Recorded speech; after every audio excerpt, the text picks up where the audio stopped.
fotográfico que se empleó pues en esta presentación. Y pues básicamente pues como requisito legal para poder hacer uso de ese material fotográfico en la parte pues académica. Entonces, tenemos nosotros un paciente que ingresó el 14 de septiembre del año pasado al Hospital Universitario de la Samaritana por el servicio de urgencias, de sexo masculino de 18 años, natural de Caracas, Venezuela, pero el paciente en ese momento, al momento del ingreso, procedía o pues venía del Hospital de Mosquera, Cundinamarca. Otros datos con respecto a, digamos, pues interés para, desde el punto de vista epidemiológico y demás. Tener en cuenta el paciente pues era 10, su ocupación en ese momento pues por la edad y demás no se encontraba laborando. Ya vamos a ver que más adelante, debido también a su patología por la cual en ese momento había consultado, el paciente no estaba desempeñando ningún tipo de labor. Había estudiado hasta séptimo grado de estudios de colegio. La calidad de la información que brindaban tanto el paciente como su acompañante, que para ese momento era la madre, era bastante mala. Nos tocó utilizar información que venía de la historia clínica, de algunos datos, de unos registros de boletín epidemiológico, que ya vamos a ver por qué este paciente tenía un boletín o un registro epidemiológico. Profesaba la religión católica, era soltero, desconocía su grupo sanguíneo y, como les digo, el momento del ingreso fue el 14 de septiembre del año pasado. El paciente, el motivo de consulta por el cual llegó al hospital, él pues ingresaba remitido del hospital de Mosquera en traslado primario. No se avisó cuál era pues la razón por la que el paciente llegaba, simplemente llegó en camilla, pero él acusaba un cuadro clínico de 6 días de evolución. Ahí vemos nosotros la línea de tiempo, cómo se desarrollaron los eventos, y refería edema que había empezado en los miembros inferiores, era un edema de tipo simétrico, que se había acompañado también de edema en los párpados y que posteriormente se había generalizado. Se había acompañado también de distensión abdominal y sensación de dolor, refería a él, como tipo cólico, y por esta razón él consultó al Hospital San Blas. Allí eran muy escasos los datos que se documentaban en la historia clínica, pero referían que al paciente le habían diagnosticado un síndrome edematoso y le habían formulado para su egreso furosemida, espironolactona y enalapril. Sin embargo, el contexto del paciente desde el punto de vista social era bastante complejo porque él no tenía seguridad social y tampoco tenía la facilidad de conseguir los medicamentos, por ende pues no los había consumido de manera regular, y como había persistido con esos síntomas, el paciente había consultado al hospital de donde pues él se encontraba residiendo, viviendo en ese momento, que era el hospital de Mosquera.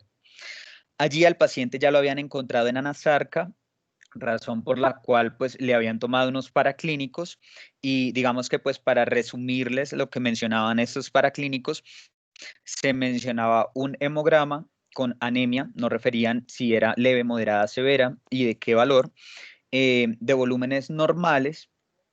Mencionaban también un uroanálisis que reportaba hematuria macroscópica y proteinuria. Ese examen pues se había hecho directamente en tirilla, según lo que pues nosotros habíamos referido o deducido de la información de la historia clínica, y tenía una ecografía de vías urinarias que mostraba cambios en el parénquima renal que sugerían como conclusión de este estudio nefropatía aguda, pero el paciente tenía una función renal normal. Para ese momento el paciente, como ocasionalmente presentaba tos con expectoración productiva de tipo verdosa y ocasionalmente hialina, le tomaron una radiografía de tórax que pues ya vamos a ver ahorita más adelante, pero se reportaba en esa radiografía unas radiopacidades heterogéneas en en el vértice del pulmón izquierdo, perdón, con colapso pulmonar izquierdo y parte del pulmón derecho. Entonces, la razón por la que lo llevaron en traslado primario es porque habían diagnosticado con esta radiografía de tórax un neumotórax espontáneo, secundario a fibrosis residual con retracción y bulas, y pues al paciente lo montaron en la ambulancia y lo remitieron y llegó directamente al Hospital de la Samaritana. Esa es pues la razón por la que él llega al Hospital de la Samaritana. ¿Listo? con una impresión diagnóstica de un neumotórax espontáneo. A la revisión por sistemas, cuando nosotros pues dirigimos el interrogatorio, encontramos nosotros que el paciente había presentado una ganancia de peso que seguramente se había relacionado directamente con los edemas, pasando de un peso basal que refería a él y la madre de 36 kilogramos, imagínense una persona de 18 años con 36 kilogramos, ahí ya hay algo como que no nos cuadra, que aumenta pues ese peso a 44 kilogramos en un mes. No refería a otros síntomas asociados, no refería a fiebre, y pues como pueden observar en la diapositiva, era la verdad pues no había pues como una especial mención en otros síntomas cuando uno dirigía pues el interrogatorio y llamaba la atención era ese aumento en el peso, ¿listo? Que se relacionaba seguramente con la ganancia del volumen de los tejidos blandos. En cuanto a los antecedentes, el paciente ya aquí, pues ya se pueden ustedes enterar porque el paciente tenía un boletín, un registro epidemiológico, pues al paciente se le había diagnosticado más o menos un mes antes de su ingreso por urgencias al Hospital de la Samaritana, una tuberculosis pulmonar. Esa tuberculosis se diagnosticó por estudios de imagen y por baciloscopia seriada de esputo con la primera baciloscopia positiva. El diagnóstico se hizo con esa baciloscopia el 16 de agosto, ¿listo? Contaba también con un diagnóstico de una desnutrición proteico-calórica, moderada severa, y pues al paciente se le había instaurado el tratamiento farmacológico, como pueden ver ahí, lo que venía tomando, el tetraconjugado con isoniazida, rifampicina, piracinamida y etambutol, que para el peso en ese momento en que se hizo el diagnóstico, se le había calculado una dosis de 3 tabletas, tal cual como lo propone pues el ministerio, y se le estaba dando su suplencia con piridoxina. Este tratamiento lo empezó el 17 de agosto, pero tanto él como la mamá referían que había una pobre adherencia al tratamiento porque no se les entregaba este medicamento. En los antecedentes quirúrgicos había una corrección de un pie equinovaro, no se refería pues muy bien la fecha en la cual se había hecho pues este procedimiento quirúrgico, pero pues ellos sí manifestaban que había pues ahí como ese antecedente.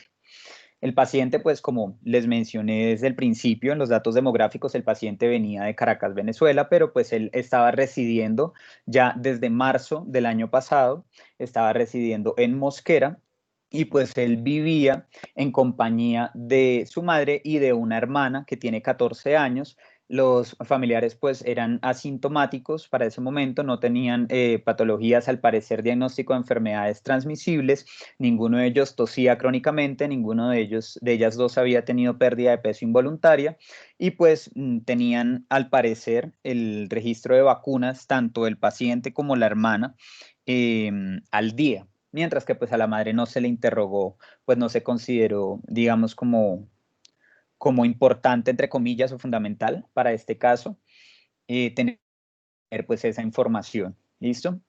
Al examen físico encontramos nosotros un paciente que lucía un aspecto caquéctico, se mencionaba pues dificultad respiratoria, pero no utilizaba los músculos accesorios, no había tirajes ni retracciones, un peso de 45 kilogramos al ingreso a urgencias, una talla de unos 60 metros, y los signos vitales, como se ven en la filmina, 96 latidos por minuto en la frecuencia cardíaca, 22 respiraciones por minuto en la respiratoria, saturando 94%. Él llegó con una cánula nasal, proveyéndole pues 2 litros por minuto, que da más o menos una FIO2 del 28%, y una temperatura de 36 grados.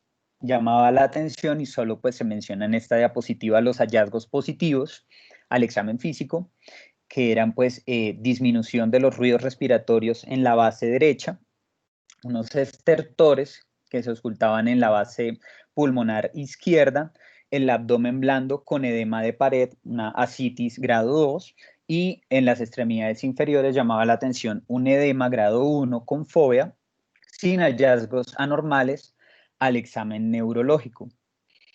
Entonces, partiendo nosotros de ese interrogatorio, de esa anamnesis, de esa inspección a la revisión por sistemas de los antecedentes, Y de los hallazgos al examen físico, ¿cómo pensarían ustedes que se debe abordar este paciente? Si alguien desea responder, que se sientan toda confianza para poder hacerlo, ¿listo? Bueno, hola, buenas noches, ¿cómo están? Bueno, Bueno, entonces, entonces, digamos, teniendo en cuenta un paciente que es joven, quien adicionalmente a eso, pues está en una clínica de Anasarca, entonces hay que tratar como identificar, pues, cuál es la etiología del mismo. Entonces, en términos generales, pues un paciente que tiene como, digamos, único antecedente de importancia el antecedente de la tuberculosis, y adicionalmente a eso, con el reporte de uroanálisis que evidenciaba proteinuria y hematuria, pero entonces el paciente sin alteración de la función renal, pues habría que descartar, digamos, algún compromiso, sobre todo, digamos, de la parte renal. Tengo entendido que algunos pacientes pueden hacer secundaria la tuberculosis, cuando el microorganismo migra a la parte del glomérulo, puede hacer glomerulonefritis membranosa secundaria, pues, al proceso de tuberculosis. Entonces, eso podría venir siendo un diagnóstico secundario, pero pues no sé si el paciente está o sea, si se hicieron estudios adicionales con respecto a eso. Pero entonces el enfoque vendría siendo a el anazarca y tratar de identificar pues la etiología del mismo. Adicionalmente a eso, algunos pacientes también, pues tocaría tratar de identificar, digamos, si el problema también es de función hepática, que el paciente esté presentando una hepatopatía severa que genere el déficit de proteínas y albúmina, que genere también pues esta sintomatología secundaria. perfecto. O sea, el diagnóstico sindromático en este paciente podríamos considerar nosotros que estamos ante un síndrome edematoso, ¿cierto? Y ese sería como el punto de partida y que contamos con un antecedente muy importante, que es pues una tuberculosis pulmonar que al parecer está en tratamiento, pero de manera, digamos, como irregular, ¿listo? Porque pues al parecer no hay entrega del medicamento y demás. Eh, y pues digamos que ese sería nuestro punto de partida. ¿Alguien más tiene alguna opinión, algún comentario con respecto a este abordaje que hace Charry?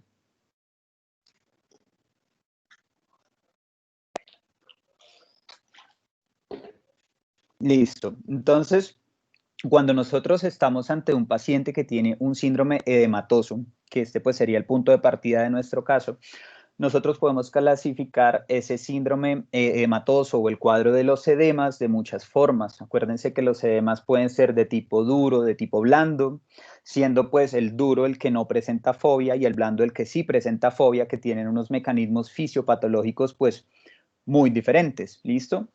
Uno tiene que ver más, digamos, con la obstrucción linfática, con la acumulación de mucopolisacáridos, perdón, y de polisacáridos en la dermis y demás, como se suele presentar en el mixedema por trastornos tiroideos o por obstrucción linfática, ya sea pues porque en los pacientes, digamos, en los más adultos, mujeres, cuando se hace drenaje linfático por por ejemplo, procedimiento quirúrgico, la resección pues de algún tumor de mama con vaciamiento linfático, por ese fenómeno, digamos, de dificultad en el tránsito de la linfa, se pueden generar linfedemas, pero si nosotros vemos estos cuadros de edemas son más localizados y eso nos lleva a una clasificación a otra clasificación de los edemas y es que nosotros podemos también clasificarlos como edemas localizados o generalizados y de allí podemos también nosotros optar por hacer otra clasificación como edemas simétricos o edemas asimétricos, que vendría pues siendo como una especie de correlación directa con los localizados y generalizados, ¿listo?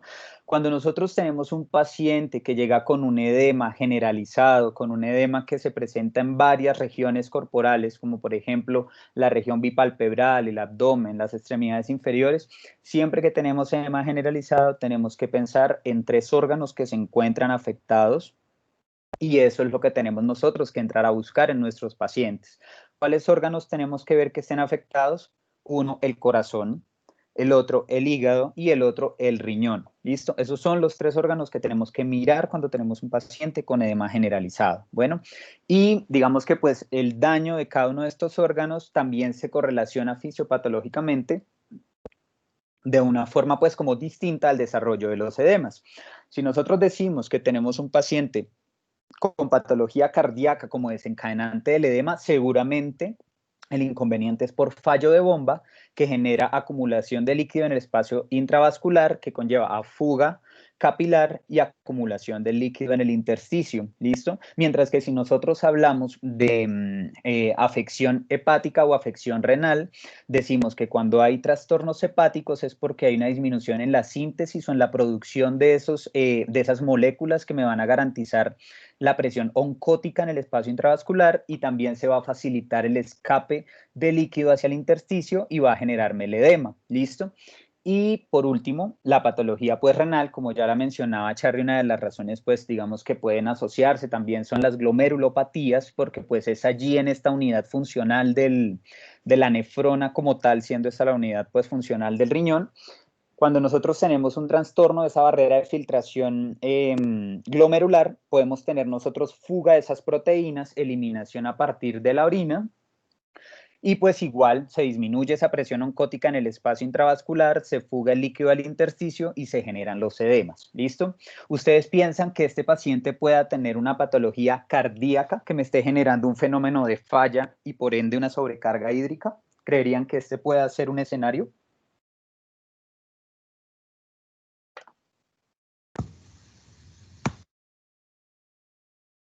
Pues creería que, digamos, en cuanto a anamnesis, el paciente pues no cursa con disnea, ni adicionalmente a eso pues tiene como antecedentes de cardiopatía o que los haya referido o incluso la familiar.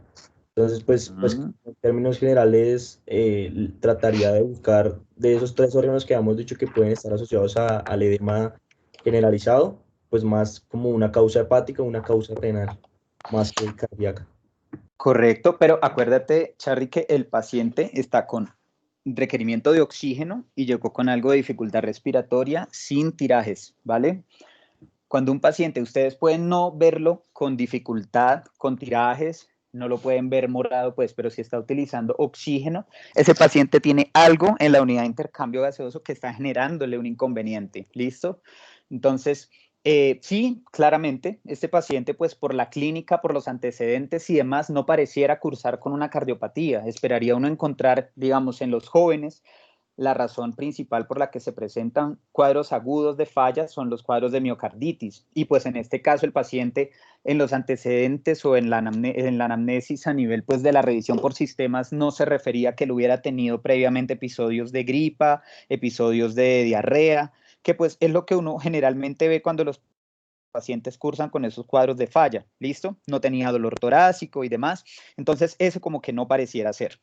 Igualmente, en la patología hepática, uno esperaría pues encontrar en estos pacientes, digamos que en los más jóvenes, las razones de falla hepática, aunque digamos que pues no les da tiempo, entre comillas, a desarrollar un cuadro edematoso, son las intoxicaciones por medicamentos o por sustancias que consumen, ¿listo? Entonces, lo que es el acetaminofén y demás, siempre tenerlo en cuenta, pero cuando se generan edemas por hepatopatía, generalmente nosotros estamos en un escenario diferente. Estamos ante un paciente con una cirrosis, un cuadro pues mucho más crónico, y digamos que pues en este escenario nosotros nos vamos quedando casi que limitados a buscar una patología renal. Y como tú decías, Charly, en uno de los exámenes que lo enviaron con el paciente, pues cuando lo remitieron, había pues mencionado en un uroanálisis por ahí que tenía como que hematuria, como que proteinuria, entonces como que por ahí nos vamos nosotros guiando a que algo está pasando ahí en el riñón y por ahí es por donde deberíamos nosotros como tomar el camino, ¿listo? ¿Qué paraclínicos pedirían ustedes a este paciente para poder abordar como todo el caso?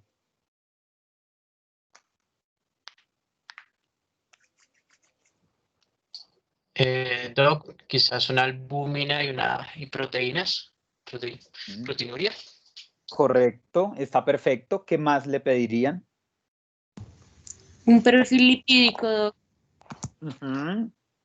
Perfecto, ya veo hacia dónde se están enfocando. Y está perfecto. ¿Qué otros exámenes le pedirían? De pronto Tiroides. para complementar. Tiroides, bueno, perfecto. Ya vamos a hablar ahorita un poquito de los trastornos tiroideos en este contexto. Perfecto, me parece excelente. ¿Qué más pedirían?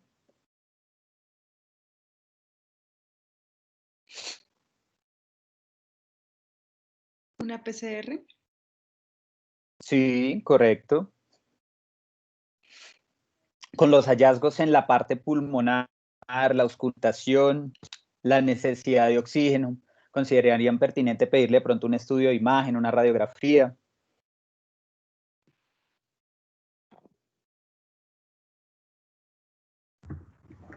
Pues digamos, consideraría que en términos generales en cuanto a la parte pulmonar y que nos pueda explicar esa pues desaturación, requerimiento de oxígeno suplementario, pues en un paciente que previamente, pues aunque ya tenía el diagnóstico, podría pensar en una sobreinfección bacteriana.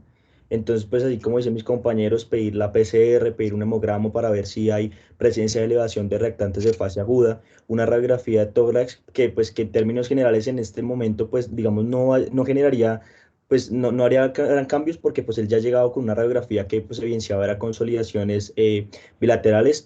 Pensaría también en solicitar un TACAR. En términos generales, tengo entendido que, digamos, este tipo de ayudas diagnósticas ayuda a evidenciar los compromisos intersticiales y pues más que todo, pues, ahorita en el momento, pues con pandemia, un TACAR en el momento podría ser muy útil en cuanto a tratar de identificar patrón de virus melielado, sobre todo en bases pulmonares o en región posterior que nos ayude pues a tratar de diagnosticar o diferenciar pues que el paciente adicionalmente a todo su compromiso de edema generalizado y de tuberculosis, adicionalmente a eso pues también esté cursando con una coinfección con SARS-CoV. No, está perfecto, claro que sí, Charly, pero entonces hay una consideración, si estuviéramos nosotros en este momento, está perfecto y claro que sí, entraría a encasillar dentro, digamos, pues de la definición de caso y estaría perfecto. Pero pues este paciente llegó en septiembre del año pasado, pues digamos que en ese momento no se pensó en que tuviera una pues infección por coronavirus porque para ese momento no lo habían descrito todavía. Pero claramente sí, o sea, una tomografía simple o digamos que pues ofrece mucha mayor, ¿cómo se dice? Resolución, entre comillas, me permite evaluar mucho mejor la estructuralidad pulmonar y pues digamos que otra de las razones por las que pediríamos nosotros unas ayudas diagnósticas es porque, hombre, el paciente porque llegó. O sea, él no llegó porque estuviera dematizado al hospital de la Samaritana, él llegó porque un médico dijo tiene un neumotórax espontáneo. Entonces, digamos que de entrada también nosotros tomamos ese estudio de imagen diciendo, hombre, ¿cuál es ese neumotórax y en dónde lo tiene? Porque él llegó también sin los estudios de imagen. Entonces, digamos que pues aquí nosotros encontramos los reportes de los diferentes paraclínicos que se le solicitaron. Entonces, como pueden ver, tiene unos leucocitos normales con un diferencial normal, unos neutrófilos del 52,5%, hemoglobina que para él, definición OMS, tendría una anemia de 12 gramos, con un hematocrito de 38,5, tiene pues en este caso trombocitosis de 553,000. Miren el perfil hepático, bilirrubinas y transaminasas prácticamente normales, entre comillas. La fosfatasa alcalina está pues elevada, recuerden que es un marcador también, es un reactante de fase aguda también y que es un marcador inespecífico. No toda fosfatasa alcalina que veamos elevada quiere decir que el paciente tiene enfermedad de la vía biliar, ¿listo? La albúmina, el BUN, la creatinina, los electrolitos, como los pueden observar, los gases arteriales y dentro de los complementarios vimos un uroanálisis, ¿listo? Eh, ¿Qué piensa, ¿qué piensas, Juan David, de ese uroanálisis? Me llama la atención las proteínas Uh-huh. que están en 30 miligramos decilitros. Entonces, digamos que ya no lo orientaría a un síndrome nefrótico, por ejemplo. ¿Qué Sino piensas, lo David? orientaría más a una enfermedad renal crónica, una glomerulonefritis, teniendo en cuenta las proteínas. Vale, ¿qué piensas, David?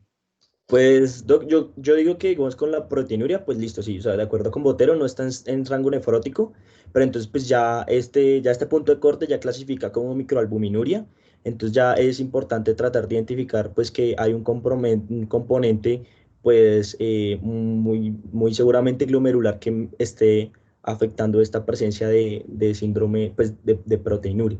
Adicionalmente a eso, pues digamos, hay algunos pacientes que pueden hacer proteinuria o ejercicio severo, algunos pacientes que hacen es deshidratación severa también puede haber, digamos, algo de proteinuria. Sin embargo, pues ya este punto de corte, pues hace diferencia tratar de identificar pues que el paciente adicionalmente esté cursando con una proteinuria severa. O sea, idealmente, pues como el gol estándar vendría siendo tomar una proteinuria de 24 horas para tratar de identificar si el paciente pues está haciendo proteinurias aisladas o si el paciente en verdad está cursando con un síndrome, pues una glomerulopatía, un síndrome nefrótico, o pues sacar la relación de proteinuria-creatinuria, que vendría siendo también pues como otra ayuda diagnóstica para identificar si el paciente tiene un componente glomerular severo. Está perfecto. Acuérdense que la proteinuria, nosotros podemos tener trazas de proteínas que se pueden eliminar de manera inconstante durante varios momentos del día. Entonces, la forma de nosotros diagnosticar una proteinuria para poder establecer si hay o no proteinuria y si la podemos clasificar dentro de proteinuria subnefrótica o nefrótica, tenemos que hacer nosotros es una proteinuria en 24 horas, ¿listo? Esa es la razón, digamos, como de solicitar en este caso proteínas en orina en 24 horas. Y pues digamos que, ¿qué más les llama la atención de estos paraclínicos que ven ustedes ahí? Carlos Pulido, que veo yo por acá conectado. Carlitos. ¿Qué más, Fabi? Bien, bien. ¿Qué piensas de los paraclínicos del recuadro de perfil hepático y renal? ¿Qué te llama la atención?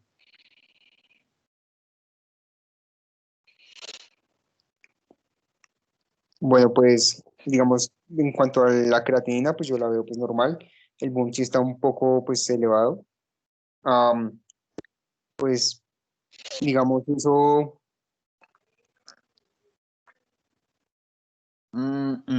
No, Carlitos, el BUN está normal, de hecho está tirando para la baja, entre comillas, y la creatinina pues está también disminuida. En este caso tenemos un paciente con proteinuria, al parecer aislada, que pues no nos, digamos, no nos representa como mucho dentro de lo que nosotros esperaríamos en una orina aislada y por eso tocaría tomar proteínas en 24 horas en orina, pero mira la albúmina. El rango normal de albúmina es entre 3.5 y 5 gramos sobre decilitro. Ese paciente tiene 0.7 gramos sobre decilitro de albúmina. Está francamente hipoalbuminémico. Creo que hasta ahorita en mi vida es la albúmina más baja que yo he visto en los pacientes. Y pues digamos que ya teniendo nosotros un paciente con esa clínica, con ese hallazgo en el laboratorio, más lo que pensamos que tiene en el parcial de orina con esas proteínas, ya nosotros nos vamos enfocando un poco hacia un cuadro pues como ya patológico y digamos que pues en este caso ya nosotros podemos empezar a pensar que el paciente definitivamente tiene una patología pues renal, ¿listo? Doc, una pregunta técnica, digamos, por ejemplo, eso aquí con esta creatinina de 0.36, digamos en algunos laboratorios lo que yo me he dado cuenta, o sea, el punto de corte 0.5, 0.6, y a veces uno ve, digamos, esos pacientes que tienen, digamos, bueno, diabetes, que están hiperfiltrantes, que tienen creatininas de 0.2, 0.3, 0.1, Sí. digamos, mi pregunta es como en este, o sea, digamos, en este tipo de pacientes que están hiperfiltrantes, digamos, con antecedente de diabetes, pero digamos, las glucometrías estén normales y eso, ¿hay alguna otra cosa, digamos, como que estudiarles o algo así? O sea como alguna La otra razón, de esos pacientes. digamos que la razón más lógica en este caso, muchachos, y lo que uno, digamos que ve y a lo que le puede atribuir la razón de que esta creatinina esté por debajo de los niveles normales es porque es un mecanismo, digamos, netamente lógico. Ustedes tienen un paciente que tiene poco músculo. Como tiene poco músculo, tiene poca función proteica. Como tiene poca proteína, tiene poco componente nitrogenado y debido a que tiene poca formación de creatinina, de creatina y luego creatinina, pues por ende tiene bajos niveles de creatinina en suero. ¿Listo? Ese sería como el contexto en el que nosotros estamos abordando este paciente, porque a razón de que nosotros esperaríamos encontrar un compromiso, entre comillas, de la filtración glomerular, cuando lo que pensamos nosotros ahorita por esa albúmina y por esas proteínas que vemos en la orina aislada es que el paciente tenga una alteración ya no de tipo inflamatorio, sino de tipo pues alteración de la barrera de filtración por cargas, que ya vamos a ver ahorita en en el mecanismo fisiopatológico como se presenta, digamos, en este caso. Y me adelanto un poco, ya me imagino, ya muchos de ustedes tendrán en mente lo que está pasando con este paciente, y es que pues por esos hallazgos, por la clínica, por los laboratorios, lo podemos nosotros ya englobar dentro de un síndrome nefrótico, ¿listo? Hipoalbuminemia, edemas, tenemos en este caso las proteínas en orina aislada, y para eso nosotros le solicitamos los diferentes exámenes. Bueno, en la línea de tiempo, el siguiente examen que nosotros le solicitamos fue esta radiografía de tórax. En aras pues del tiempo, podemos pues observar que es una placa que está centrada, bien inspirada, tiene algo pues de elevación ahí del diafragma pues derecho, pero pues nada significativo. Pareciera tener los ángulos diafragmáticos libres, en el parénquima pulmonar tiene algo de intersticio un poquito, y hacia el ápice izquierdo pareciera tener ahí unos tractos fibrosos, pareciera tener algo de un componente intersticial, al parecer, si se dan cuenta, presenta aquí unas imágenes radiolúcidas dentro de una parte de ocupación radiopaca, que hace pensar como si el paciente tuviera ahí una especie de cavitación, que es completamente con en este caso, con estos resultados de estos laboratorios, ya como ya estábamos discutiendo, podemos encasillar nosotros a este paciente dentro de un posible síndrome nefrótico por la clínica y demás que viene presentando.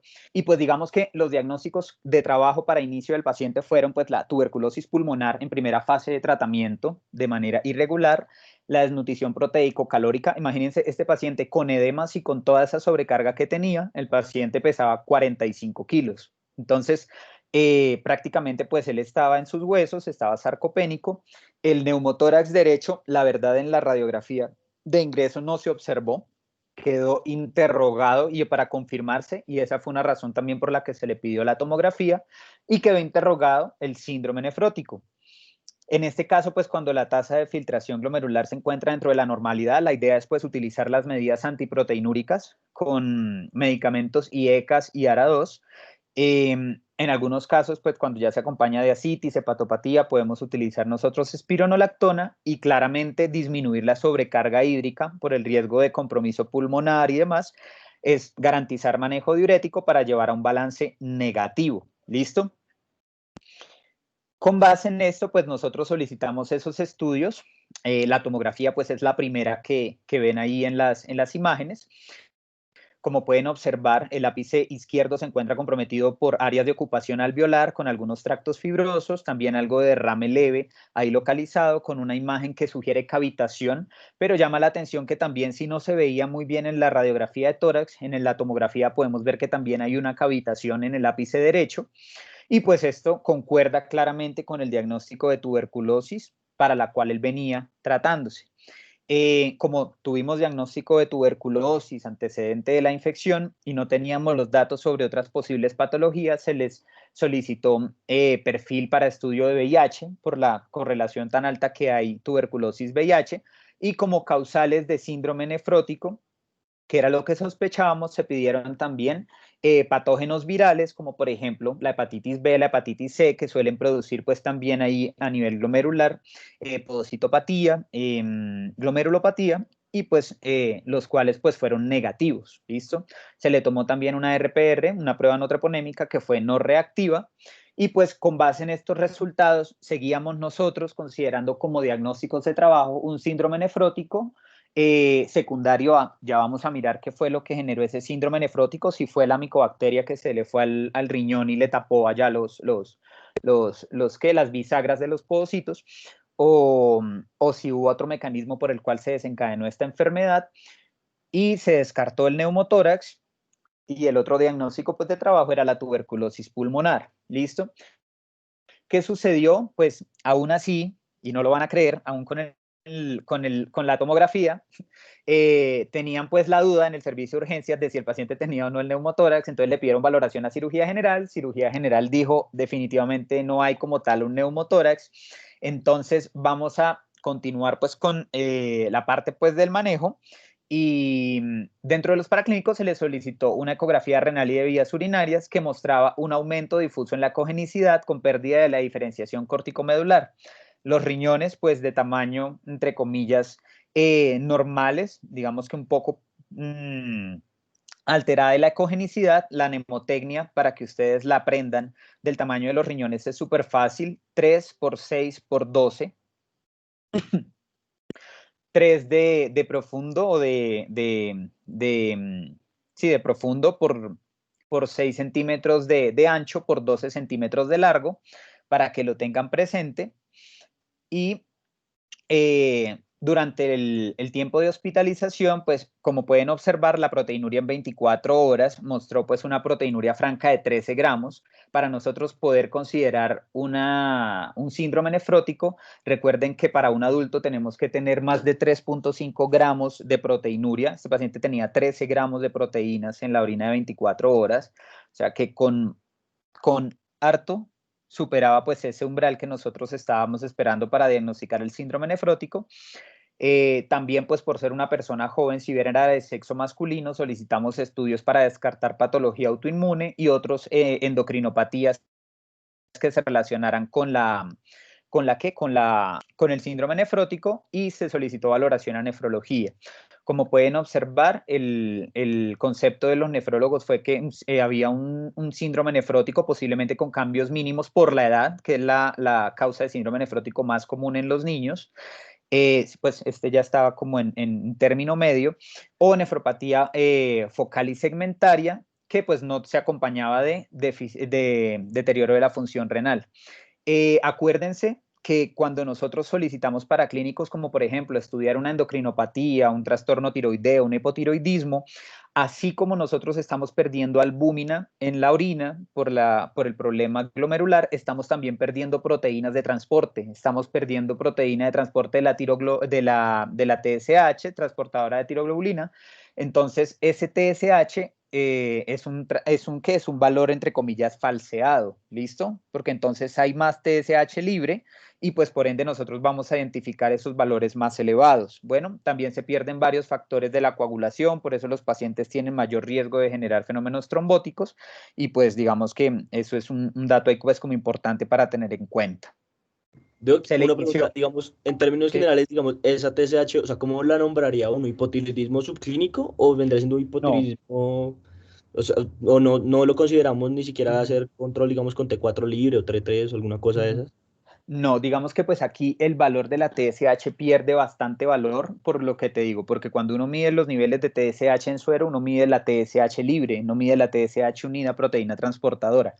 Como en este caso se pierde proteína transportadora, la TSH se eleva sin indicar pues como tal que estemos ante una enfermedad. Lo que nos dicen las guías es que pues cuando tenemos unos valores de TSH por encima de 10 se debe indicar suplencia, pero pues en este caso digamos que pues no hay guías o no hay documentos que a nosotros nos orienten sobre qué hacer en el contexto de un paciente con un síndrome nefrótico con una proteinuria tan franca como esta. Entonces lo que se hizo fue dar el beneficio de la duda. Se le inició manejo con levotiroxina bajo un diagnóstico de un hipotiroidismo y se le pues indicó pues todo su manejo para compensar el síndrome nefrótico, y ya en seguimiento de forma ambulatoria ya se le hacen pues nuevos niveles de TSH con niveles de T4 libre y demás para verificar pues si había o no como tal patología tiroidea, ¿listo? Sino pues para tenerlo en cuenta, porque uno dice síndrome nefrótico y el paciente está perdiendo proteínas, albúmina, listo, pero no, el paciente también pierde proteína C, pierde proteína S, pierde antitrombina 3.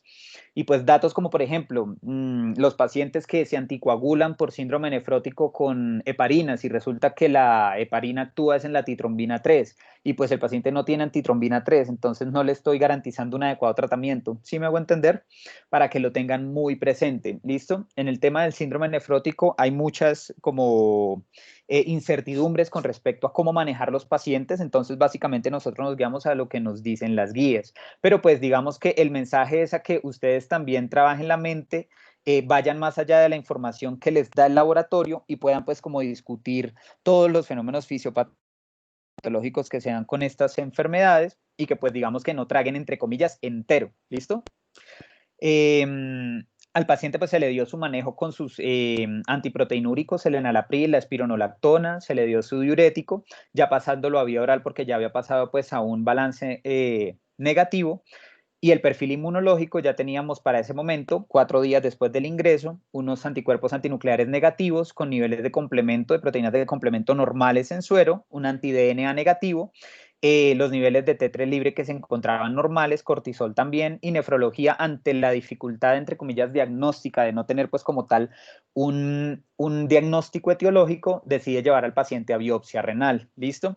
Con estos, digamos como con estos hallazgos, esa proteinuria tan importante, uno también esperaría encontrar más bien una patología no focal y segmentaria, sino membranosa, porque en la membranosa es en la que más uno observa esas proteinurias tan marcadas de 10, 12, 13 gramos, que pues digamos son las que más garantizan perder proteínas en orina.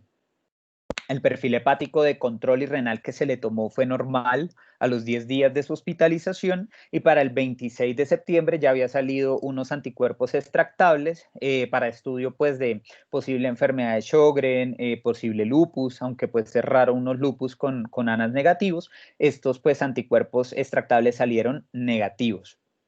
Lo valoró radiología intervencionista, le toman su cuadro hemático que resulta pues ser normal, niveles de plaquetas normales, tiempos de coagulación normales, lo programaron para biopsia renal y el 30 de septiembre se la realizan sin complicaciones.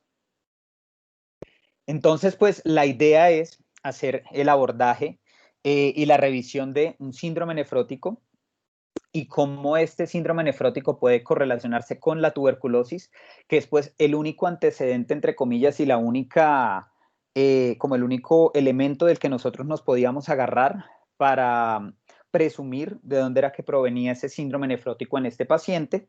Y pues ya a partir de esta diapositiva los va a acompañar Eduardo Tuta, en el que pues hace la revisión y hace ya la conclusión del caso clínico para posteriormente dar paso pues a las preguntas, a la discusión académica y pues nada, Eduardo, continúas. Listo, gracias, profe. Bueno, entonces vamos a hacer una revisión enfocada a la fisiopatología, el diagnóstico y el tratamiento de este caso clínico que nos puso el doctor Fabián. Entonces vamos a ver la relación de síndrome nefrótico y tuberculosis.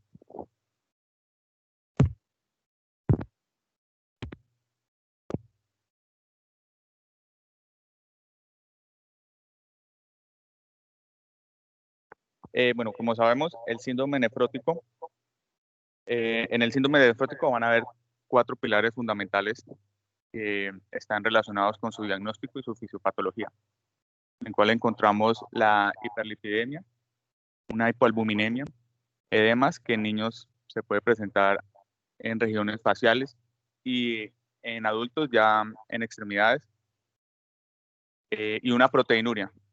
Una proteinuria, pues vamos a ver más adelante, va a explicar su fisiopatología y el diagnóstico de este síndrome nefrótico y las complicaciones que pueden estar relacionadas a este síndrome, como pueden ser pues el edema generalizado, asociado también a síndrome de dificultad respiratoria, infecciones asociadas, compromiso multisistémico y tromboembolismo asociado pues al síndrome nefrótico en adultos.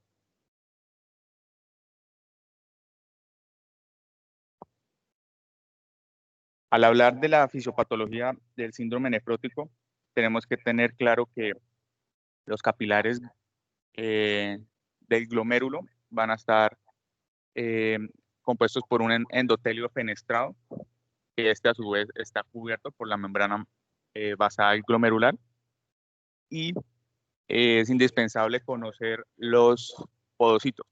¿Por qué? Porque en los podocitos vamos a tener en cuenta que va a formar la hendidura diafragmática, que es indispensable en la fisiología y por ende en la fisiopatología del síndrome nefrótico.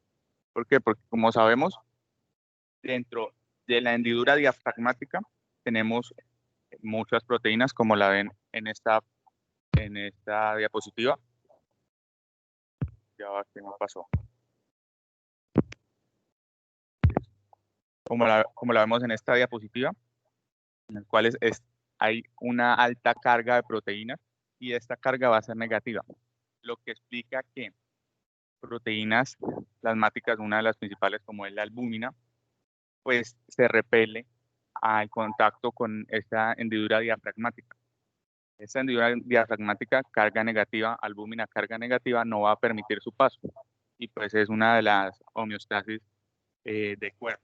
La hendidura diafragmática no permite el paso de proteínas mayores de 69 kilodalton. Y como es de esperarse en el síndrome nefrótico, por X o Y motivo que les voy a explicar más adelante, pues va a haber una lesión, va a haber un deterioro en la función o una pérdida en la función de esta hendidura diafragmática, por lo cual explica los previos pilares fundamentales que les había dicho, principalmente pues la proteinuria y la hipoalbuminemia.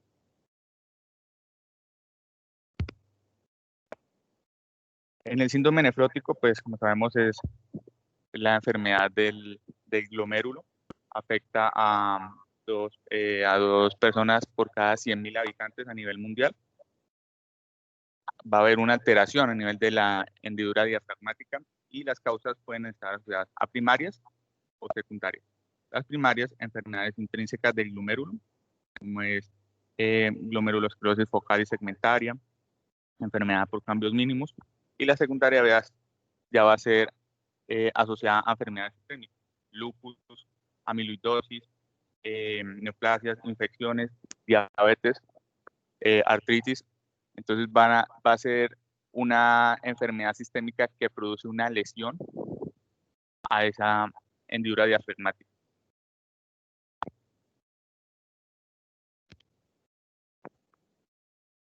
Entonces, a partir de lo que les expliqué ahorita, ¿por qué mecanismo la tuberculosis desencadenaría este síndrome nefrótico? ¿Alguien que quiera hacer un comentario?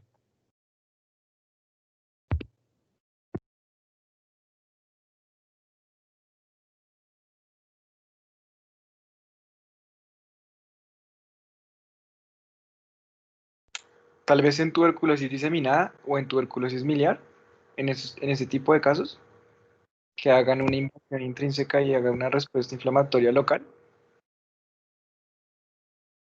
Sí, pero mi pregunta va más a qué concepto fisiopatológico va a provocar ese daño a nivel del glomérulo. No como tal, qué tipo de tuberculosis. Ok. Entonces podría ser acumulación de complejos inmunes o de anticuerpos. Exacto, por ahí va. Entonces, ya alguien levantó la mano, Juan Felipe. Hola, Julián. Yo quería decir una cosa sobre los linfocitos T helper 1 y helper 2, como bien decía Hugo, pues aumentan la producción de anticuerpos y también generan un fenómeno que pues es extraño, que es la amiloidosis renal, si no estoy mal. Exacto, entonces ahí está la respuesta. Lo dijo Juan Felipe, la amiloidosis renal.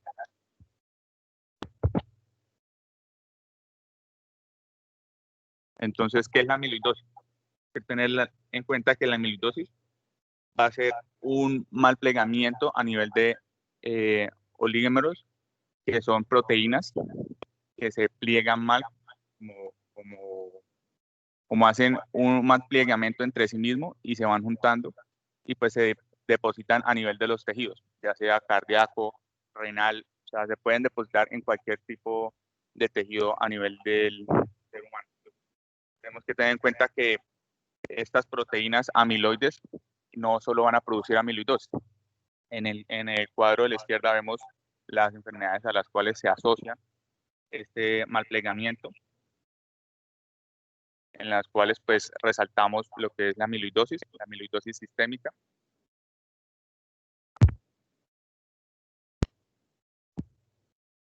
Hablando desde su fisiopatología, tenemos que tener en cuenta que pues durante mucho tiempo la fisiopatología y el entendimiento como tal ha sido escaso de esta enfermedad. En la actualidad, este artículo se citó, es del año de 2019, pero se publicó este año, en la cual ellos enfocan dos vías. Una vía en la cual está una formación de un núcleo de las fibrillas amiloides, y una segunda vía que es la extensión de esa formación de los núcleos de las fibrillas amiloides, que van a producir los inmunocomplejos y esa condensación de las fibrillas que posterior se van a ver depositadas a nivel de tejido. Como vieron en el caso clínico, pues el paciente tenía tuberculosis, tenía una respuesta inflamatoria sistémica previa que hace que, como lo dijo Juan, va a producir una respuesta inflamatoria por parte de los linfocitos y eso van a producir inmunocomplejos que estimulan esta formación de los oligómeros y de las fibrillas amiloides, que se van por estas dos vías, tanto por la formación de núcleos y la extensión de esos núcleos que producen las fibrillas amiloides. En esta segunda, pues, explicamos la cual es la proteína como tal nativa, en la cual se produce una proteólisis disminuida. Eso hace que, junto a la respuesta inflamatoria previa, no necesariamente por tuberculosis, puede ser cualquier respuesta inflamatoria previa, se va a generar esa disminución de la proteólisis, esa condensación a nivel de las fibrillas amiloides, y se producen como tal el depósito a nivel de tejidos. En este caso de la tuberculosis se produce a nivel renal, por eso, como lo dijo ahorita nuestro compañero, la fisiopatología se explica, la fisiopatología del síndrome nefrótico de este paciente se explica por la amiloidosis renal consecuente a esa respuesta inflamatoria previa que tenía el paciente por la tuberculosis, y pues produce la disfunción del órgano, en este caso pues es el riñón.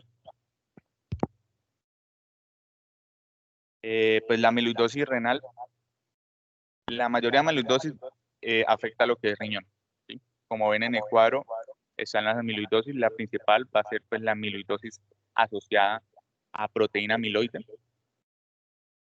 Estas son amiloidosis sistémicas. ¿Sí? Las dos últimas van a ser hereditarias, pero las tres primeras están asociadas a un factor desencadenante. La tercera es la que nos va a interesar, en la cual tiene una afectación de más del 50% a nivel del riñón. Se manifiesta con síndrome nefrótico por el daño a nivel de la hendidura diafragmática y los cambios a nivel de las cargas, pero también se puede manifestar con síntomas gastrointestinales, como puede ser una cirrosis, una hemorragia de vías digestivas y síndromes de mala absorción.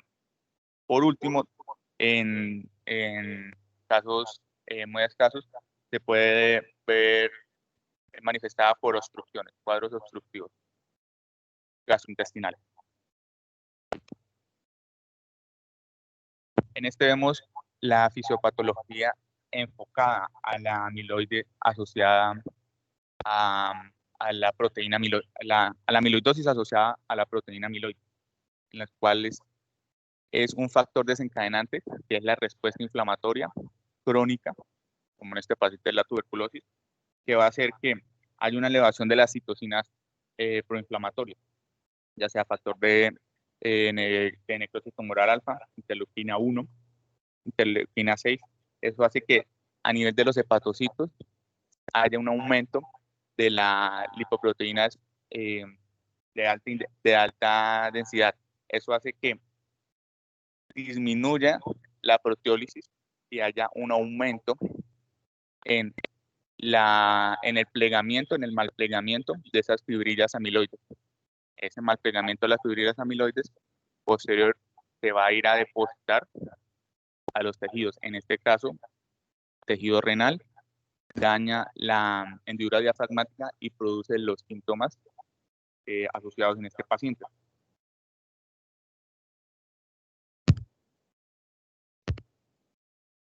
En este vemos una biopsia renal en la cual pues está el característico tinción de rojo Congo, en la cual se ven esos depósitos tejido amiloide que pues se resaltan bajo la luz polarizada.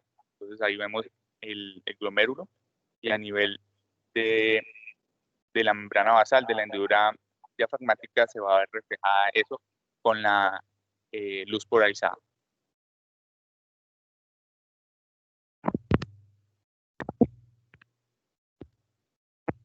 Por otro lado, tenemos que tener en cuenta que en la actualidad pues es muy poca la evidencia que demuestra la relación tuberculosis amiloidosis renal, pese que se sabe que la amiloidosis por una respuesta inflamatoria crónica previa es conocida, porque no solamente es la tuberculosis, es a lupus, es artritis reumatoide, es a fármacos, es a cualquier noxa que produzca esa inflamación crónica.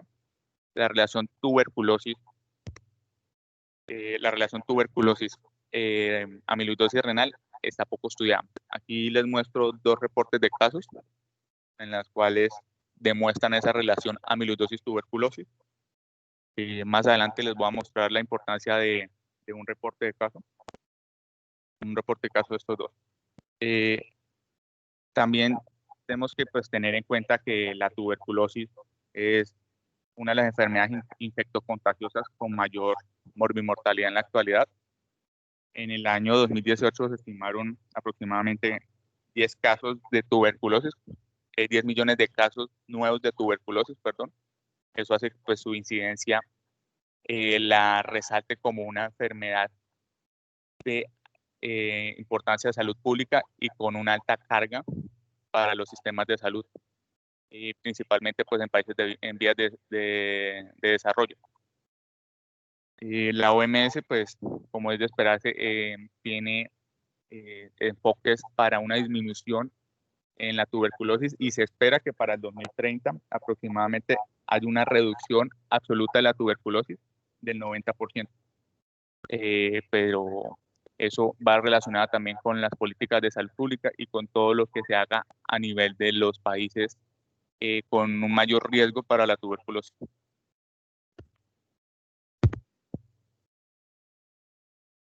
Bueno, la tuberculosis, como ya sabemos, está asociada al micobacterium tuberculosis.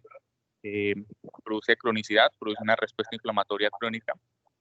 Su tratamiento, como es de conocimiento, está asociado al tetaconjugado en la mayoría de los casos, dependiendo pues de la multiresistencia que se vea, pero pues eso es otro lado y no me quiero extender a ello.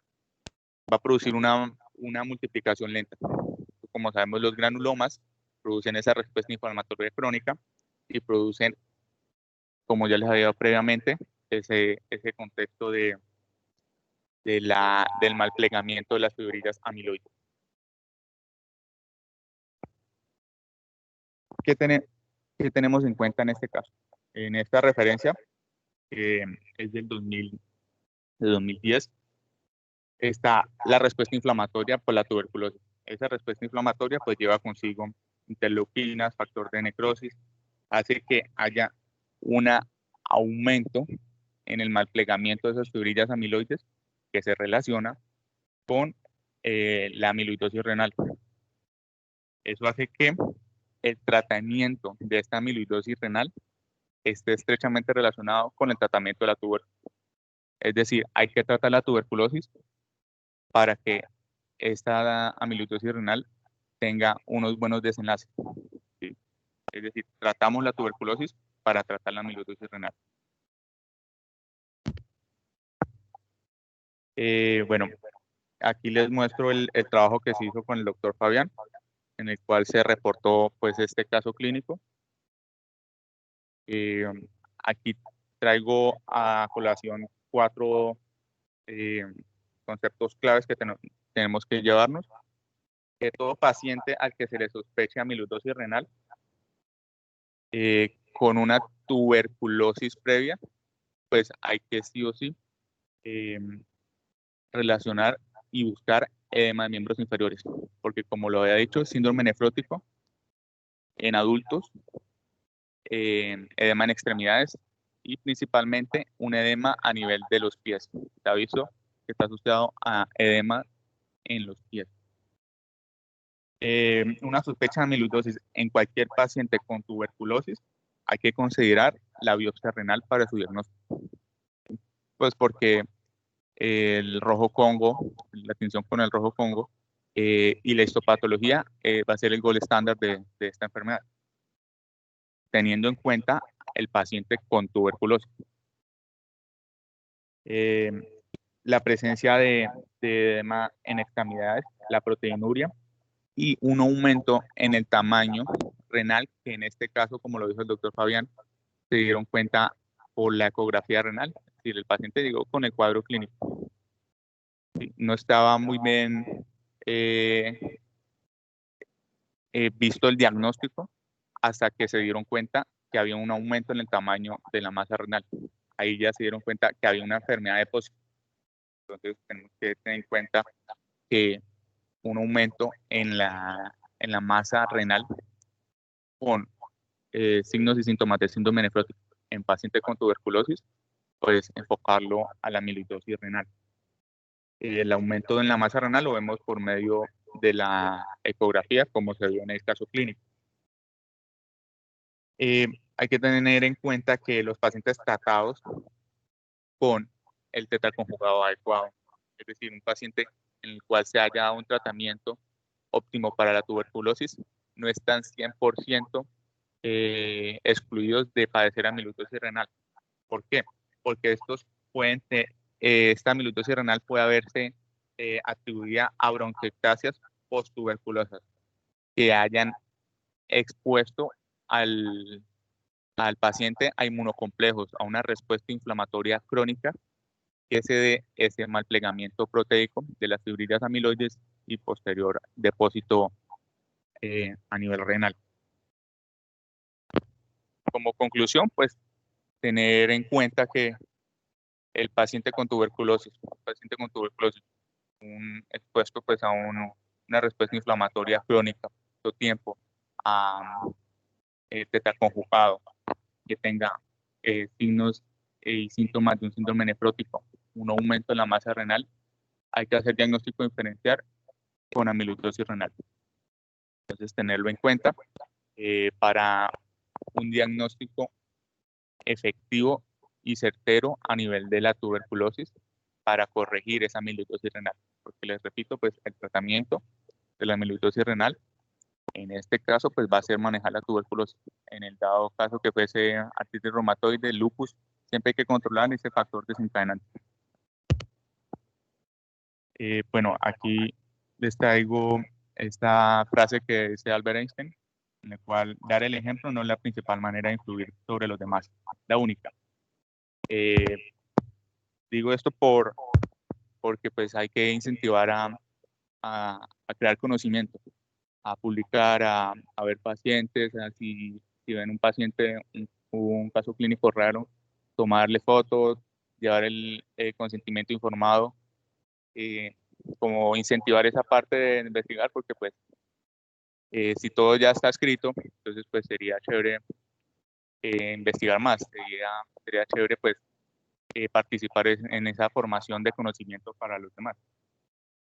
Como se hizo en este caso con la ayuda del doctor Fabián y la ayuda de la nefróloga del Hospital de la Samaritana. Entonces, muchas gracias. No sé si tengan alguna pregunta. Sí, yo tengo una pregunta. ¿Cómo terminó el paciente? ¿Cómo fue?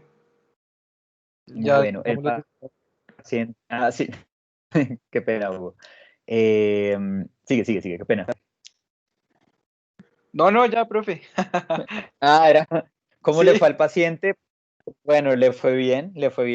El paciente asistió a control por la consulta externa con medicina interna al mes de haber pues como salido. Se le garantizó el tratamiento porque el paciente se georreferenció con el Hospital de la Samaritana y se le pues daba su medicamento sin problema. El paciente pues recuperó su condición clínica, mejoró de los edemas, mejoró su condición nutricional. Claramente esto pues es un trabajo que es pues interdisciplinario.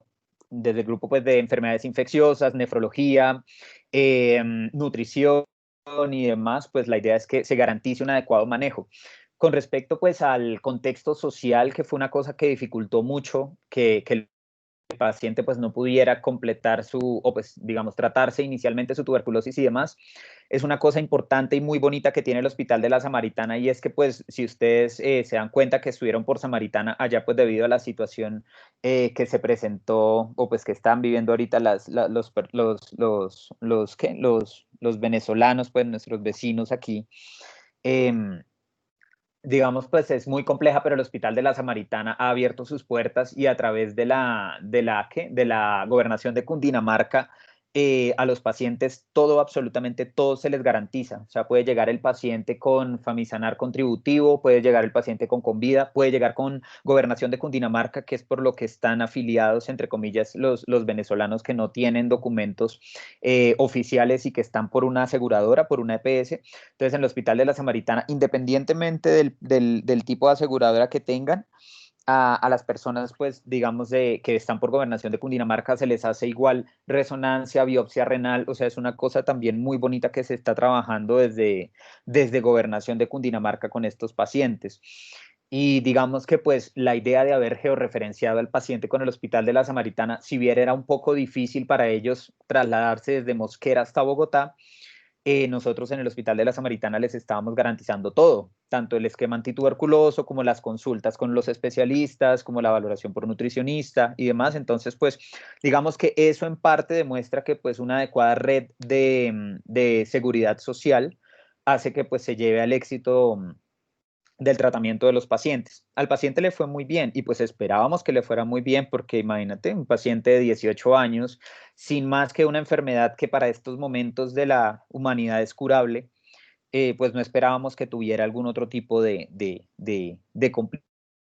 complicación, por decirlo así. Era solo garantizarle el tratamiento, como bien lo decía Eduardo en la revisión. En este tipo de amiloidosis que se desencadenan por fenómenos inflamatorios crónicos, el tratamiento es tratar la enfermedad que está, pues, en este caso, inflamando y generando que en el hígado se formen esas fibrillas amiloides. ¿Listo? Entonces, al paciente le fue bastante bien. Entonces, importante, recuerden, muchachos, un edema generalizado siempre, siempre nos debe hacer pensar en enfermedad renal, en enfermedad hepática y en enfermedad cardíaca. En enfermedad cardíaca es relativamente sencillo nosotros abordar el paciente porque generalmente nosotros vamos a tener el adulto anciano con enfermedad coronaria, diabetes, hipertensión, riesgo cardiovascular, que tiene una cardiopatía generalmente ya conocida, que pues genera una sobrecarga de volumen producto a una falla de bomba. ¿Listo? En el caso de una hepatopatía, igual, también estamos en el contexto de un paciente crónico con consumo de alcohol de forma crónica, que tiene una hepatopatía ya generalmente diagnosticada y que pues en este caso, digamos que pues se facilita el abordaje diagnóstico. Olvidé decirles, en los pacientes con enfermedad cardíaca, cuando pensamos que es algo agudo, que es algo de instauración, digamos como inicial en ese momento al ver al paciente en el servicio de urgencias, siempre pensamos en que sea una enfermedad producto de una enfermedad infecciosa, una patología infecciosa. Las miocarditis virales, que son pues importantes y más por esta época con el COVID, que pues se le ha descrito muchísimo pues miocarditis. Entonces es importante que un paciente joven que tiene en estos momentos una disfunción cardíaca de tipo falla de bomba, lo que tenemos que pensar nosotros es, hombre, usted tuvo diarrea en los últimos 14, 15 días, tuvo infecciones virales respiratorias, tuvo tos, tuvo flemas, cosa que nosotros nos podamos guiar hacia el diagnóstico. ¿Listo? La enfermedad reumática, la fiebre reumática es algo que ya prácticamente no tenemos en nuestro medio. Y pues ya la parte renal, que ya pues ahondando un poco más en el tema de la patología renal, nosotros podemos tener varios tipos de enfermedades renales. Una cosa es la enfermedad renal hipertensiva, otra cosa es la nefropatía diabética, pero pues digamos que nosotros las podemos englobar en este caso, en el caso clínico que presentamos, en las glomerulopatías. Y las glomerulopatías pueden ser de dos tipos principalmente. un síndrome nefrítico o un síndrome nefrótico. ¿Listo? ¿Se pueden superponer en algunas ocasiones el nefrítico y el nefrótico? Claro que sí, porque es que en medicina nada es 100% y ustedes tienen que saber identificar esos casos en los que se presenten esos pacientes. El nefrótico, facilísimo. Un paciente con edemas, con hipoalbuminemia, con proteinuria de más de 3.5 gramos en 24 horas y que por digamos, mecanismos de compensación que hace, empieza a presentar aumento en los triglicéridos, en el colesterol total, en el LDL, para poder compensar y decirle al espacio intravascular, hombre, necesito más presión oncótica para que no se me vaya el líquido al intersticio, y por eso los pacientes tienen además hiperlipidemia y algunos han descrito también esa pentada del síndrome nefrótico con la lipiduria, ¿listo? Por ende, si ustedes van más allá, si estoy perdiendo albúmina, estoy generando también pérdida de otras proteínas, como factores de la coagulación y demás, los pacientes tienen riesgo trombótico, ¿listo? En especial si tienen una nefropatía de tipo membranosa. Bueno, entonces aquí ya empieza uno como a clasificar el síndrome nefrótico dependiendo de lo que encuentre en la histopatología. Si es una nefropatía membranosa, estoy diciendo que la membrana basal glomerular está engrosada, listo, más de 360 nanómetros.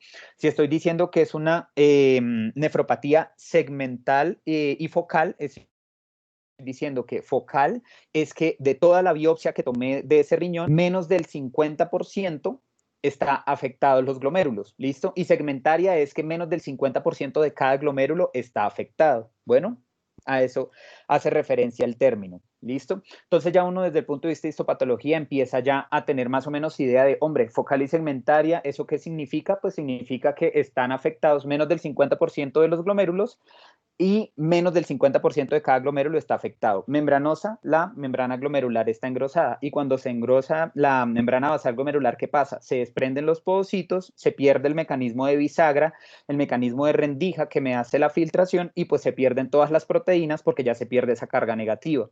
Como pierdo todo ese montón de proteínas y factores de coagulación, el paciente tiene riesgo de fenómenos trombóticos, me va a hacer más que todo trombosis de las venas renales y como les digo, esto se presenta más que todo y se ha descrito más en la nefropatía membranosa porque son los que más pierden proteínas, tienen más de 10, 12, 15 gramos de proteínas en 24 horas.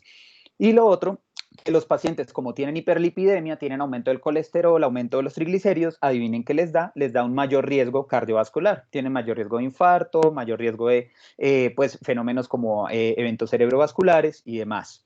Por el otro lado está el síndrome nefrítico, que ya uno habla de inflamación, ¿listo? Cuando habla de inflamación quiere decir que no voy a encontrar solo proteínas en la orina, que generalmente están por debajo del rango nefrótico, o sea, menos de 3.5 gramos en 24 horas, y voy a hematíes, porque la inflamación en la membrana glomerular, en el endotelio de la barrera de filtración glomerular, hace que se disrumpan las uniones en las células endoteliales, se rompa ese glomérulo en el espacio de Bowman y se liberen eritrocitos, macrófagos, polimorfos. Y entonces, ¿qué se va a observar en el uroanálisis? Se va a observar hematuria, se pueden observar cilindros hemáticos, va a haber la proteinuria y como ese fenómeno inflamatorio me va a estimular, ahí acuérdense que en el glomérulo tenemos esas células mesangiales que son las que producen la renina, entonces los pacientes van a tener una hipertrofia e hiperplasia de esas células mesangiales, por ende van a producir más renina, se libera más renina, se activa el sistema renina-angiotensina-aldosterona y el paciente va a estar hipertenso. Y esa es la triada del síndrome nefrítico. Bueno, hipertensión, proteinuria y hematuria, ¿listo? Digamos que pues eso es como lo importante ahí como para tener en cuenta, englobando este tipo de pacientes cuando uno los tiene en el servicio de urgencias y ya pues digamos que ya cada una de las posibles enfermedades que desencadenen estos diferentes síndromes puede haber lupus, puede haber otras enfermedades autoinmunes como el Sjögren, pueden haber enfermedades infecciosas que afecten directamente la membrana basal glomerular como la hepatitis C, la hepatitis B. Casi todos estos pacientes terminan en biopsia, excepto los pacientes pediátricos, porque casi en el 95-100% de los casos, cuando los pacientes presentan síndrome nefrótico, que son niños, es una enfermedad de cambios mínimos, no espero yo encontrar casi nada en la biopsia y responden pero súper bien a los corticoides. Y digamos que es como una indicación, sin biopsia ni nada, inicie el corticoide. Entonces, eso es como para tener en cuenta ahí. La amiloidosis, pues, es una enfermedad relativamente infrecuente, entre comillas, y pues digamos que ese fue pues el interés de traer este caso a presentarlo hoy, porque digamos que en la secuencia de eventos, pues encontramos un paciente que tiene un síndrome nefrótico producto de una infiltración por fibrillas amiloides a nivel renal, que se desencadenó por una tuberculosis pulmonar maltratada, por un contexto social difícil del paciente, y que pues con mejorar esas condiciones sociales y garantizar un adecuado tratamiento, pues el paciente ya está muchísimo listo. Doc, bueno, hay unas preguntas, entonces, Sí, claro que Aaron sí. está preguntando, no quedó claro el tratamiento. Harry también. Ah, no, mentira, Charry está preguntando que si en infección por tuberculosis activa, en este caso está indicado el tratamiento con corticoide. Y hay dos. Ah, bueno, Juan Carlos Giraldo, creo que tiene una pregunta. Sí, bueno, entonces mira, la pregunta de David. Entonces, no, el corticoide, digamos que pues en este caso de entrada era difícil nosotros implementarlo porque uno, no pensábamos que el paciente tuviera una patología de cambios mínimos, que es como la principal, entre comillas, que desencadena síndrome nefrótico en los pacientes pequeños, entre comillas, pero pues ya podríamos considerarlo adulto. Entonces, por ese punto, digamos que lo descartamos. Por otra razón, el paciente pues tenía una tuberculosis en ese momento activa con cavitaciones. El hecho de dar tratamiento con corticoides, no tanto a corto plazo, sino a largo plazo. Acuérdense que los corticoides inicialmente inhiben la vía de los anticuerpos, los linfocitos B, luego más que todo el complemento y por último la respuesta de tipo celular. Entonces lo que más nos preocupaba el hecho de darle pulso de corticoide era inmunosuprimirlo con una tuberculosis activa y que posteriormente se diseminara. Entonces, en este paciente era casi que indicativo obligatorio descartar que era compromiso del renal, producto de una amiloidosis, como se pensó inicialmente, o de una focal segmentaria secundaria a la tuberculosis, como tú también bien lo dijiste al principio de la reunión. Porque imagínate que no fuera una amiloidosis, sino que fuera una tuberculosis metida por allá en el glomérulo, le pones corticoides y ahí sí, chao al amigo. Y Sharon, con respecto pues al tratamiento, como lo dije en la explicación de la fisiopatología, este depósito de fibrillas amiloides se da por esa respuesta inflamatoria crónica que la está dando la tuberculosis. Entonces, la respuesta va, uno controla el foco infeccioso sin dar el tratamiento corticoide porque pues empeoraríamos todo. Y se disminuye esa respuesta inflamatoria de factor de necrosis tumoral alfa, interleuquina 1, 6. Se disminuye esa producción de lipoproteínas de alta densidad por parte de los hepatocitos y se aumenta esa proteólisis, que es la que va a evitar el mal plegamiento proteico de las fibrillas amiloides y por ende la lesión a nivel de la hendidura diafragmática que altera las cargas negativas y pues produce el síndrome nefrótico. Es decir, tratamos tuberculosis, tratamos esa cascada que acabo de explicar y mejora los síntomas del paciente, pues mejora la amiloidosis renal, se quita la amiloidosis renal porque estamos quitando la respuesta inflamatoria crónica. Pero pues también tener en cuenta, como les dije al final, que no es 100% tratar tuberculosis o que una tuberculosis se trata con que el paciente no vaya a hacer amiloidosis renal. Entonces, tener en cuenta eso también. Respecto para complementar eso, Sharon, digamos que pues de iniciar el tratamiento nefrótico no es de entrada, tengo un nefrótico, le pongo corticoide. No, antes de eso existen fenómenos pues, que suceden producto del nefrótico, como son los edemas, la sobrecarga, que eso, digamos, pues lo inicial en el tratamiento de un síndrome nefrótico es la parte sintomática, disminuir la sobrecarga, las medidas antiproteinúricas, porque tú con medicamentos como por ejemplo los IECA o ARA2, excepto que estén contraindicados por hipercalemia o por compromiso de la función renal, como este no fue el caso, ¿qué nosotros queremos hacer con esos medicamentos? Entonces, acuérdense fisiológicamente y farmacológicamente qué hacen esos medicamentos a nivel del glomérulo. Entonces, los IECA y los ARA2 lo que hacen es vasodilatar la arteriola eferente con el objetivo de disminuir la presión intraglomerular para disminuir la proteinuria, ¿listo? Entonces, por ese lado disminuyo la proteinuria y con los diuréticos de ASA lo que hago es disminuir la sobrecarga. Con eso yo le doy espera al paciente mientras determino cuál es la etiología y ya, dependiendo si es una nefritis lúpica y tiene semilunas en la biopsia, entonces yo ya empiezo con ciclofosfamida, pulsos de corticoide y mejor dicho, si encuentro una hepatitis C, hepatitis B, pues lo que hago es tratarle con antivirales. Si lo que encuentro es una nefropatía asociada al VIH, que es lo que dices esas nefropatías colapsantes así terribles, también con semiluna, entonces le trato el VIH, aunque en la gran mayoría de los casos esos pacientes terminan con falla renal ya terminal. O si este el caso, por ejemplo, una amiloidosis, ya lo que sé que tengo que hacer es tratarle esa enfermedad de base. Si fue un lupus ahí quiescente, le trato el lupus con corticoide, cloroquina, antimaláricos y demás. Si es una tuberculosis, como es este el caso, garantizo su tuberculoso, le doy suplemento con piridoxina, que acuérdense es porque pues quiero evitar la neuropatía por isoniazida, y le doy las medidas antiproteinúricas y le doy su diurético de ASA para disminuir la sobrecarga, ¿vale? Entonces, digamos que todo es un manejo integral del paciente y la idea pues es inicialmente dar el manejo neumático y ya cuando tenga la etiología ya dirigir el tratamiento, ¿listo?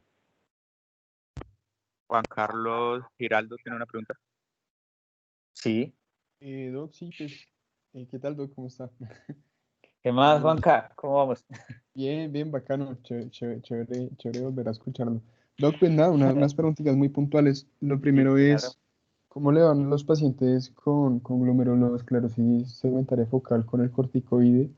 Y lo segundo es, no sé, es una duda de pronto boba, pero ¿el corticoide puede alterar la biopsia, el resultado de la biopsia? No, no por el tiempo de acción como tal en el que se genera y pues la idea sí es tener un reporte de biopsia entre comillas entre los primeros 14 y 21 días de haber iniciado pues como tal el abordaje del paciente o el tratamiento, ¿listo? Es como lo ideal para pues no observar así como tal. En la focal y segmentaria pues digamos que pues el manejo con corticoides la verdad pues sí tiene algo de chance, entre comillas, 20-25%, les tiende a ir relativamente bien con el tratamiento, pero si se dan cuenta no es una de las, digamos, como respuestas más importantes o que nosotros pensemos en que tenemos que darle a toda focal y segmentaria corticoides, sí se le tiende a dar el chance, pero pues que sea, digamos, la panacea, no, es bastante complejo y es importante que se le tiene que hacer siempre el seguimiento al paciente. Y pues garantizar igual el tratamiento con los medicamentos. Entonces, todos los pacientes con nefrótico, independientemente de si es membranosa, focal y segmentaria y demás, el tratamiento debe ir dirigido hacia la causa primaria. Si nosotros no tenemos etiología, claro, le tenemos que dar, pues, de 3 que uno se me mejore, le tenemos que dar igual el chance, le damos su pulso de corticoides descartando infección, entre comillas, latente por tuberculosis y demás, garantizando la profilaxis, y se le da su tratamiento, sus pulsos, y luego se le continúa el corticoide, prednisona, 1 miligramo kilo día, y ya se va disminuyendo y se va viendo cómo va evolucionando el paciente. Entonces, pues ahí lo que se hace es mirar con uroanálisis seriados, mirar cómo va el tamaño de los riñones, mirar la depuración de creatinina. Entonces, pues ahí ya, la tasa pues, de filtración glomerular con la creatinina en suero. Entonces, si tú me preguntas a los pacientes que tienen focal segmentaria, que le he descartado causas infecciosas, le inicio corticoide, si bien no se ha descrito una buena respuesta, sí, claro, igual se le inicia, porque pues de 3 voy a sacar a 1, sí, sin duda. Ok, Doc, y me queda otra preguntita. Lo que pasa es que empezando el caso, pues uno lo iba enfocando como nefrótico, pero digamos que a las proteinurías del uroanálisis sí eran, pues era bajito, ¿no? Digamos que eso me Sí. desorientó un poco. Uno debería no basarse tanto en el uroanálisis como para definir proteinuria. Claro, claro, porque como bien nos decía Charly, hay otras causas que hacen que uno tenga proteinurias altas o bajas, o a veces no tenga proteinurias en diferentes momentos del día. Entonces, por eso es que siempre se debe tomar para el diagnóstico de una glomerulopatía, siempre se debe tomar es proteinuria en 24 horas. Claro, si tú tienes un uroanálisis, una muestra de orina aislada y te muestra 500 miligramos de proteína, hombre, tú de entrada ya piensas que ese paciente en 24 horas por lo menos va a tener unos 4 gramos. Entonces ya uno dice como que listo, pero si tú tienes el paciente con edemas, con hipoalbuminemia, y el uroanálisis no te muestra proteínas, igual tú le mandas la proteína en 24 horas, porque el criterio diagnóstico del síndrome nefrótico es con proteinuria en 24 horas, ¿vale? Ok, tremendo, gracias. Juan Manuel Cardona tiene una pregunta. Hola, buenas tardes, profe. Profe, una preguntita, digamos que en este momento pues tenemos claro que el paciente tenía una infiltración de depósitos de amiloide en el riñón, ¿sí? Sí. Pero si digamos yo tengo un paciente con tuberculosis, ¿estos pacientes pueden hacer amiloidosis sistémica, es decir, que tengan depósitos de amiloide en varios órganos a la vez? Sí, claro, claro que sí. Solo que pues digamos que lo que más se ha descrito dentro de lo poco que hay reportado en la literatura es la amiloidosis renal, ¿listo? Acuérdense que la amiloidosis la hay de muchas formas, pues está la amiloidosis de cadenas ligeras, que se puede presentar o no con el mieloma múltiple, está la secundaria, pues a la relación a la proteína amiloide con otras enfermedades sistémicas, crónicas y demás. Pero digamos que pues en el caso de la tuberculosis, dentro de lo poco que hay reportado, lo que más se encuentra es el compromiso renal, ¿listo? Pero que pueda haberlo también a nivel cardíaco, claro. Que puede haber infiltración hepática por la fibrosis amiloide también, claro que sí. A nivel cutáneo, claro, pues de hecho una de las indicaciones para diagnosticar la amiloidosis asociada a proteína amiloide es tomando también igual la biopsia de grasa, el aspirado, perdón, no es biopsia, es aspirado de grasa periumbilical, ¿listo? También importante mirarle a los pacientes los ojos. A veces esos pacientes igual, si no es asociada a cadenas ligeras, también pueden presentar ese eritema heliotropo que se puede dar en la esclerodermia, pues, en la esclerosis sistémica, y también la lengua, cuando tienen macroglosia, que se les marcan los dientes por la infiltración del amiloide en la lengua también. Entonces, importante examinarlos por todos lados. En este caso, el paciente, pues lo único que tenía era los riñones ahí con una alteración un poco en la ecogenicidad, y pues eso, o sea, en este caso sí, o sea, sí pueden tener compromiso de otros órganos por la amiloidosis, pero en la tuberculosis lo que más se ha descrito es lo renal. Se reporta que a nivel renal es más del 50-60% y luego a nivel gastrointestinal, que sería nivel hepático y nivel intestinal. Ya luego afecta lo que es sistema nervioso central y tiroides, pero pues lo más relevante es la amiloidosis renal con su presentación nefrótica. Vale, gracias, profe.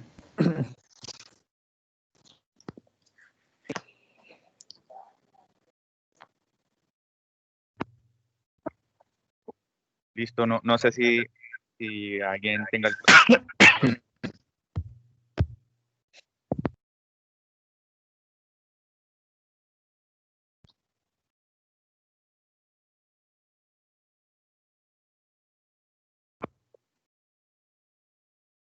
Creo que no, pero muchísimas gracias. Ya no queda más no agradecerles por este espacio y por compartirnos este caso clínico tan interesante.